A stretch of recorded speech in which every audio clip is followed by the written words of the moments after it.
Election commission ने revision की प्रक्रिया शुरू की है। अगर वो बता रहे हैं कि इसमें नेपाली बांग्लादेशी हैं तो ये बड़े चिंता की बात है। अभी 1-1.5 साल पहले पार्लियामेंट का चुनाव हुआ है। मोदी जी उसी इलेक्टोरल रोल से चुनकर प्रधानमंत्री बने हैं। तो क्या इलेक्शन कमीशन ये मान रहा है, स्वीकार कर रहा है कि जिस इलेक्टोरल रोल से लोकसभा का चुनाव हुआ उसमें बहुत सारे बांग्लादेशी या दूसरे गैर कानूनी लोग वहां पर उस इलेक्टोरल रोल में हैं। नीतीश सरकार को जवाब देना चाहिए कि ऐसे लोगों को बिहार में आकर रहने का, यहाँ के सुविधाओं का फायदा उठाने का, यहाँ वोट देने का अधिकार उनकी सरकार के रहते कैसे संभव हो पाया है। इलेक्शन कमीशन ने रिवीजन की प्रक्रिया शुरू की है। अगर वो बता रहे हैं कि इसमें नेपाली बांग्लादेशी हैं तो ये बड़े चिंता की बात है, क्योंकि इसी इलेक्टोरल रोल से अभी 1-1.5 साल पहले पार्लियामेंट का चुनाव हुआ है। मोदी जी उसी इलेक्टोरल रोल से चुनकर प्रधानमंत्री बने हैं। तो क्या इलेक्शन कमीशन ये मान रहा है, स्वीकार कर रहा है कि जिस इलेक्टोरल रोल से लोकसभा का चुनाव हुआ उसमें बहुत सारे बांग्लादेशी या दूसरे गैर कानूनी लोग वहां पर उस इलेक्टोरल रोल में हैं। और दूसरी जो बड़ी बात है कि अगर ये लोग बिहार में आके रह रहे हैं तो बिहार में तो भाजपा की, नीतीश की ही सरकार है।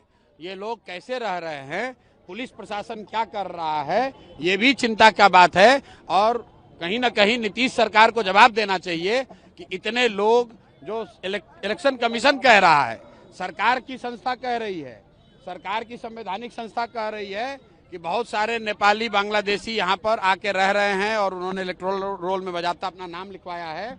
तो नीतीश सरकार को जवाब देना चाहिए कि ऐसे लोगों को बिहार में आकर रहने का, यहाँ के सुविधाओं का फायदा उठाने का, यहाँ वोट देने का अधिकार उनकी सरकार के रहते कैसे संभव हो पाया है। यादव ने आरोप लगाया है कि जो सुप्रीम कोर्ट का आदेश था उसको इलेक्शन कमीशन फॉलो नहीं कर रहा है। देखिए, तेजस्वी यादव क्या कह रहे हैं, नहीं कर रहे हैं, उसका कोई बहुत महत्व नहीं है। महत्व इस बात का है कि इलेक्शन कमीशन अगर इलेक्शन लिस्ट को, इलेक्टोरल रूल को, लिस्ट को ठीक कर रहा है तो उनकी ये जिम्मेवारी है कि हर वो नागरिक जो 18 साल से ज्यादा उम्र का है और उसके पास वोट देने की योग्यता है, उसको वोट देने का अधिकार मिलना चाहिए, उसका नाम नहीं काटा जाना चाहिए। तेजस्वी यादव क्या कह रहे हैं, प्रशांत किशोर क्या कह रहे हैं, इसका महत्व नहीं है। महत्व इस बात का है कि जो भी वोट देने की योग्यता रखता है उसको वोट देने का अधिकार होना चाहिए, उसको वोट देने का मौका देना चाहिए। सम्राट चौधरी ने कहा है कि बिहार में लॉ एंड ऑर्डर की स्थिति बिल्कुल ठीक है, आपसी मतभेद के कारण ये हत्याएं हो रही है। सम्राट चौधरी, लॉ एंड ऑर्डर पर सम्राट चौधरी का बोलना ऐसे ही है जैसे मैं क्वांटम फिजिक्स पे अगर कुछ बोलने लगूं। भाई, सम्राट चौधरी को लॉ एंड ऑर्डर का क्या समझ है? सम्राट चौधरी तो गृह मंत्री नहीं है, सम्राट चौधरी कोई लॉ एंड ऑर्डर के विशेषज्ञ नहीं है। गृह मंत्री यहाँ पर नीतीश कुमार हैं और वो अचेतन अवस्था में हैं।